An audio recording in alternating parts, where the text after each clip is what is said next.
이번 주 미국 증시는 광물과 필수 소비, 부동산 섹터가 주도하며 완만한 상승으로 마감했습니다. 차트는 화면에 맡기고 우리는 그 숫자 뒤에서 돈이 어디로 움직였는지를 보겠습니다.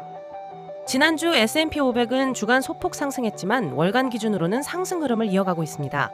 다우존스 지수는 S&P 500보다 강한 성과를 보였는데 이는 금융주와 산업주 같은 경기 민감 섹터의 강세를 반영합니다. 섹터별로는 광물 채굴 및 원자재 관련 업체들이 가장 가파른 상승을 기록했고 경제 둔화 우려 속에서 필수 소비 업체들이 방어주로서의 매력을 드러냈습니다. 한편 에너지 섹터는 약세를 보였는데 이는 지정학적 긴장의 완화와 유가 하락이 주된 배경입니다. 이번 주의 핵심은 지수가 크게 흔들렸는지보다 투자자들이 어떤 리스크에는 민감하게 반응했고 어떤 재료는 기다려보기로 했는지입니다.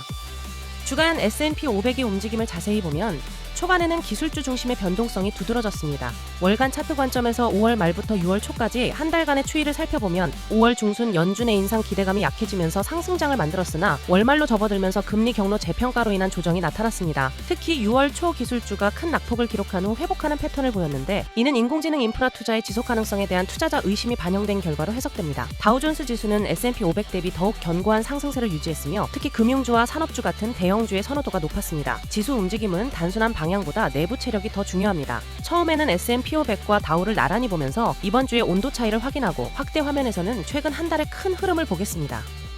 전체 섹터 맵을 보면 경기 방어와 경기 민감 섹터 간의 명확한 회전이 일어나고 있습니다. 상승 순위권에는 광물 채굴, 필수 소비, 부동산 같은 방어적 성격의 섹터들이 자리 잡았습니다. 광물 채굴 섹터는 중국의 희토류 수출 통제와 인공지능 데이터 센터 수요에 따른 구리, 리튬 같은 전략 자원의 공급 타이트함이 주가를 받쳐주고 있습니다. 필수 소비는 경제 성장률 전망이 낮아지면서 투자자들이 경기에 덜 민감한 업종으로 눈을 돌리고 있음을 보여줍니다. 부동산 섹터는 금리 인상 경로가 명확해지면서 배당 수익률의 상대적 매력이 부각되고 있습니다. 한편 약세 섹터의 최상단에는 에너지가 있습니다. 이란과 미국 간의 군사적 긴장이 완화되면서 원유 공급 차질 우려가 사라졌고 석유 수출국 기구가 2026년 수요 전망을 재차 하향 조정하면서 구조적 공급 과잉 우려가 커졌습니다. 기술 섹터는 월간 누적 수익률은 양수지만 주간 변동성이 컸는데 인공지능 관련 기업들의 과도한 자본 지출 계획이 수익성 압박 요인으로 작용했습니다. 선물과 현물 시장에서 금값은 한 달간 전반적으로 하락했으며 특히 지난주 중반에 6개월 저점을 기록했습니다. 이는 금리 인상 기대감과 달러 강세의 복합작용입니다. 유가는 지정학적 긴장 완화 이후 하락세를 보이고 있으나 월간으로는 여전히 긍정적 성과를 기록 중입니다. 천연가스는 계절적 수요 약화로 방향성이 제한적입니다.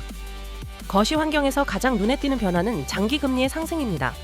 3월 중순 이후 10년물 국채 수익률이 30배 이시스포인트 이상 올랐으며 이는 연준의 인상 경로가 시장에 내재화되고 있음을 시사합니다. 실업률은 4.3% 수준에서 안정적으로 유지되고 있어 노동시장이 여전히 탄탄함을 보여주고 있습니다. 기준금리는 3.63% 근처에서 거의 변하지 않았으나 시장 참여자들은 앞으로의 인상 가능성을 더욱 높게 평가하고 있습니다. 소비자 물가는 최근 관찰 시점 기준으로 완만한 상승 속도를 유지 중입니다. 환율 측면에서 달러화는 상당히 강세를 보이고 있는데 한국 원화 기준으로 6개월 사이 6% 이상 절상되었습니다. 이런 달러 강세는 원자재 가격 하락 압력으로 작용하며 동시에 신흥시장 자산에서 자본 유출을 초래합니다. 금리 인상 기대와 달러 강세의 조합은 전통적 인플레이션 해지 자산인 금에 부정적입니다. 매크로 지표는 이번 주 시장의 배경음악 같은 역할을 했습니다. 화면의 숫자를 하나씩 읽기보다 이 변화가 할인율과 위험 선호에 어떤 압력을 주는지가 중요합니다. 금리가 높은 수준에서 버티면 성장주의 밸류에이션은 부담을 받기 쉽고 환율이 흔들리면 외국인 수급과 달러 유동성에 대한 해석도 민감해집니다. 인텔이 반도체 업체 중 드물게 이중 상향 평가를 받았습니다. 분석가들은 인텔의 18A 프로세스 노드 확대와 데이터 센터용 AI 칩 공급 체제 강화를 긍정적으로 평가했습니다. 이는 엔비디아, AMD 같은 팹리스 경쟁사와의 격차를 좁히려는 인텔의 전략이 시장에서 신뢰를 받기 시작했음을 의미합니다. 반도체 섹터 내에서 수직 통합 전략이 재평가받는 신호입니다. 증시에 주는 의미는 간단합니다. 이 이슈가 이익 전망을 키우는 재료인지 아니면 금리와 비용 부담을 키우는 재료인지에 따라 주도 섹터가 달라질 수 있습니다. 투자자들은 제목보다 파급 경로를 봐야 합니다. 정책, 수요, 비용, 밸류에이션 중 어디를 건드리는지가 주가 반응을 결정합니다. 중국의 최대 석탄 생산 지역이 석탄 액화 시설을 대폭 확충하기로 결정했습니다. 이는 미국과의 지정학적 긴장 속에서 에너지 자급도를 높이려는 움직임입니다.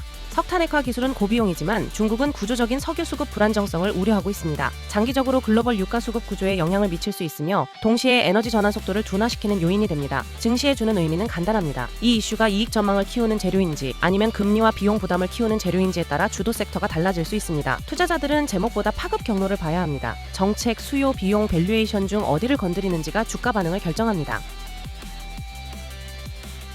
골드만삭스가 2027년 유가 전망치를 하향 조정했습니다.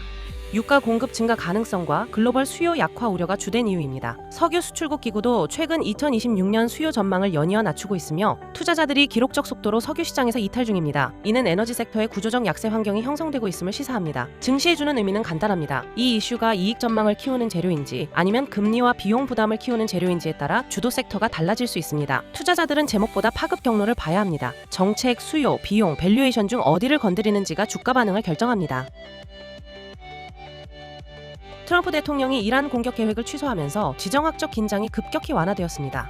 이 소식 이후 원유 공급 차질 우려가 사라졌고 호르무즈 해협 봉쇄 리스크도 제거되었습니다. 금값도 6개월 저점으로 하락했는데 이는 금리 인상 기대와 달러 강세가 동시에 작용한 결과입니다. 지정학적 리스크 프리미엄의 급격한 이탈을 보여줍니다. 증시해주는 의미는 간단합니다. 이 이슈가 이익 전망을 키우는 재료인지 아니면 금리와 비용 부담을 키우는 재료인지에 따라 주도 섹터가 달라질 수 있습니다. 투자자들은 제목보다 파급 경로를 봐야 합니다. 정책, 수요, 비용, 밸류에이션 중 어디를 건드리는지가 주가 반응을 결정합니다.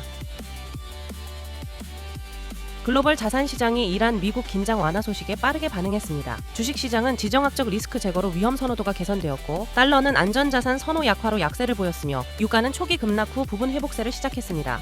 이는 시장이 글로벌 공급망 안정성을 재평가하고 있음을 의미합니다. 증시해주는 의미는 간단합니다. 이 이슈가 이익 전망을 키우는 재료인지 아니면 금리와 비용 부담을 키우는 재료인지에 따라 주도 섹터가 달라질 수 있습니다. 투자자들은 제목보다 파급 경로를 봐야 합니다. 정책, 수요, 비용, 밸류에이션 중 어디를 건드리는지가 주가 반응을 결정합니다. 이번 주 이후 실적 발표는 예정 기업의 체크포인트를 좁혀서 보겠습니다. CCL는 6월 23일 실적 발표가 예정되어 있습니다. 직전 발표 이후 예출 성장의 질과 비용 압력이 다음 분기 이익 전망을 바꾸는지 확인해야 합니다. FDX는 6월 23일 실적 발표가 예정되어 있습니다. 직전 발표 이후 매출 성장의 질과 비용 압력이 다음 분기 이익 전망을 바꾸는지 확인해야 합니다. 두 기업은 소비와 소프트웨어 수요를 각각 보여주기 때문에 다음 주 시장이 경기 둔화를 얼마나 가격에 반영하는지 판단하는 보조지표가 됩니다.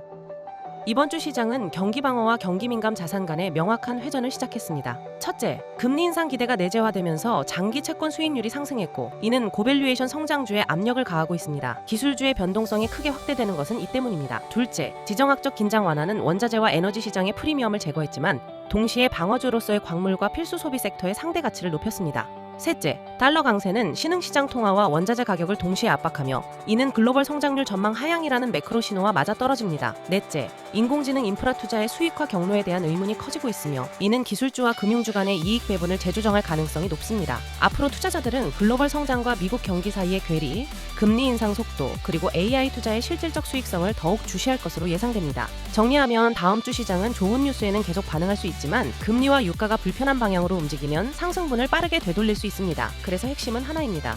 실적이 높은 기대를 정당화해주는지 그리고 매크로가 그 기대를 방해하지 않는지입니다.